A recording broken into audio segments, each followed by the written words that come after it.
चीज़ें होती हैं ना, एक फ्रेशर होता है, एक रिपीटर होता है। फ्रेशर का माइंडसेट क्या होता है कि एमडी कैट बहुत ज़्यादा इजी आएगा, एफएससी अभी अभी ताज़ा ताज़ा दी है। मैंने 2022 में भी एमडी कैट दिया था और 2022 में मेरा जो एमडी कैट स्कोर था वो था 167 आउट ऑफ 200। और मेरा उस वक्त जो एग्रीगेट बना था वो बना था 89.1500। आपने जब एफएससी के पेपर दे लेने हैं तो आपने बिल्कुल भी नहीं सोचना मैंने एफएससी की या नहीं की, आपने बिल्कुल शुरू से स्टार्ट कर देना है इस तरीके से। MD CAT is totally different. I am doctor Safwan Naveed, first year MBBS student at Sahiwal medical college. अल्हम्दुलिल्लाह I have cracked MD CAT, अल्हम्दुलिल्लाह। और ये वीडियो जो है ये गाइडेंस वीडियो है। इस वीडियो में मैं आपको अपनी पूरी एमडी कैट की स्टोरी के बारे में बताऊंगा। मैंने कौन सी प्रैक्टिस बुक्स यूज़ की, मैंने किस तरह एमडी कैट क्रैक किया, मेरी कौन कौन सी मिस्टेक्स थी, मैंने कौन सी अकेडमी ज्वाइन की। सबसे पहले मैं आपको थोड़ा सा अपने बारे में बता देता हूँ। मेरे जो मैट्रिक में मार्क्स थे वो थे 1066 आउट ऑफ 1100 और मेरे जो एफएससी में मार्क्स थे वो थे 1037 आउट ऑफ 1100। अब हम आते हैं सब्जेक्ट वाइज गाइडेंस की तरफ। सबसे पहले हम बायोलॉजी को ले लेते हैं। बायोलॉजी के लिए देखें बुक रीडिंग होती है। बुक रीडिंग जिससे भी आप मर्जी पूछेंगे वो कहेंगे बुक रीडिंग करो। और जिसने एफएससी की होती है वो एफएससी टॉपर होता है, तो वो कहता है यार बुक रीडिंग मैंने बहुत ज़्यादा की हुई है, अब और ज़्यादा मजीद बुक रीडिंग करने की ज़रूरत नहीं है। इसका मतलब है बायोलॉजी मेरी क्लियर है, मुझे कुछ भी करने की ज़रूरत नहीं है। लेकिन एफएससी में और एमडी कैट में बायोलॉजी बुक रीडिंग बहुत ज़्यादा फ़र्क होता है। बायोलॉजी जब आपने एफएससी में पढ़नी होती तब आपने एक पूरा लॉन्ग क्वेश्चन तैयार करना होता है, एक आधी लाइन अगर आपको नहीं भी आती तो फिर भी आपका गुजारा हो जाता है। लेकिन जब आप बायोलॉजी एमडी कैट की बात करते हैं तो आपको एक एक लाइन, एक एक लफ्ज़ आपको डीप स्टडी करनी पड़ती है। अगर मैं अपनी बायोलॉजी की बात करूं तो मैंने डॉक्टर सोहेल से एफएससी में पढ़ा बायोलॉजी उनसे, उसके बाद मैंने एमडी कैट के लिए उनका ऑनलाइन सेशन ज्वाइन किया। अगर हम केमिस्ट्री की तरफ आ जाएं तो केमिस्ट्री में रट्टा भी होता है, आपके कंसेप्ट भी होते हैं, बुक रीडिंग भी होती है, आपकी प्रैक्टिस एमसीक्यू भी बहुत ज़्यादा करनी पड़ती है। तो केमिस्ट्री मिली जुली है चीज़, इसमें ना ज़्यादा चीज़ें मुश्किल हैं ना ज़्यादा आसान है। कुछ चीज़ें हैं जो बहुत ज़्यादा मुश्किल हैं, कुछ चीज़ें हैं जो बहुत ज़्यादा आसान है। मतलब अगर आप इनऑर्गेनिक को ले लो तो इनऑर्गेनिक सारा रट्टा ही है, आपको सारा रट्टा लगाना पड़ता है। और अगर आप ऑर्गेनिक को ले लो तो उसमें आपको कंसेप्ट बनाने पड़ते हैं, आपको एक एक चीज़ का पता हो, आपको रिलेट करके पढ़ना पड़ता है, उसको याद करना पड़ता है। इसके लिए इसके एमसीक्यूज़ प्रैक्टिस भी बहुत ज़्यादा करनी पड़ती है।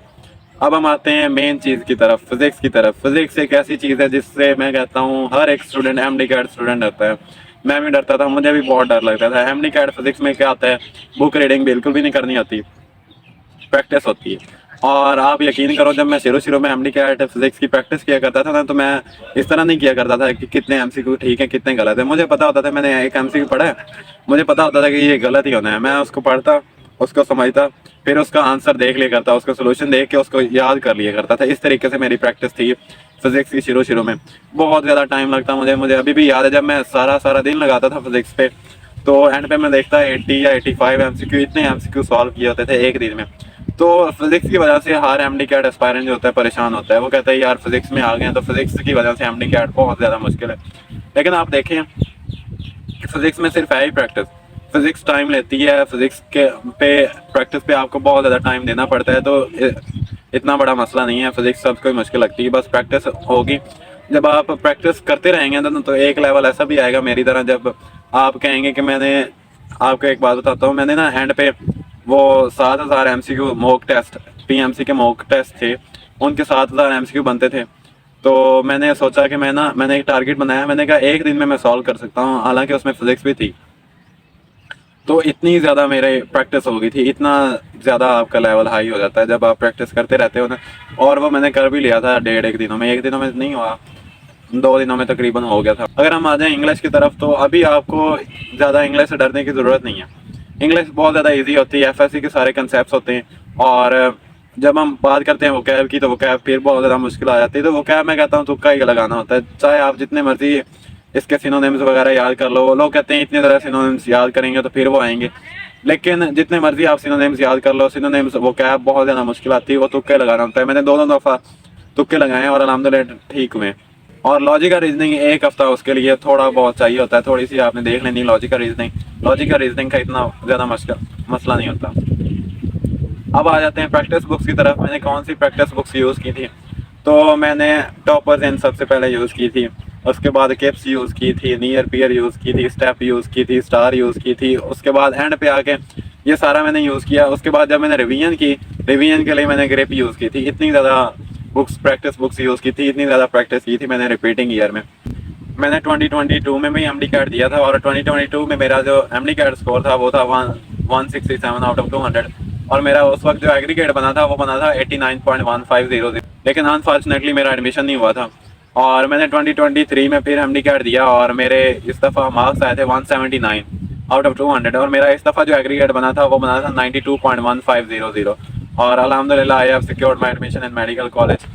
दो चीज़ें होती हैं ना, एक फ्रेशर होता है, एक रिपीटर होता है। फ्रेशर का माइंडसेट क्या होता है कि एमडी कैट बहुत ज़्यादा इजी आएगा, एफएससी अभी अभी ताज़ा ताज़ा दी है तो एमडी कैट में बहुत ज़्यादा मार्क्स आएंगे क्योंकि हमने तो सब कुछ पढ़ा हुआ है। फ्रेशर का माइंडसेट ये होता है, फ्रेशर के माइंडसेट का मसला होता है बस। आपने जब एफएससी के पेपर दे लेते हैं तो आपने बिल्कुल भी नहीं सोचना मैंने एफएससी की या नहीं की, आपने बिल्कुल शुरू से स्टार्ट कर देना है इस तरीके से। MD cat is totally different, मुश्किल नहीं, इसमें कंपटीशन बहुत ज़्यादा है। उसके बाद जो रिपीटर होता है, रिपीटर को मैं ये एडवाइस करूँगा क्योंकि रिपीटर बहुत ज़्यादा स्ट्रेस में होता है, तो वो इसी वजह से परेशान होता है कि इस दफ़ा पता नहीं एडमिशन होगा कि नहीं होगा। तो मैं कहता हूँ कि बस आप मेहनत करते रहें, मेहनत बहुत ज़्यादा करें, अपना 100% दें, उसके बाद बहुत ज़्यादा दुआएं करें।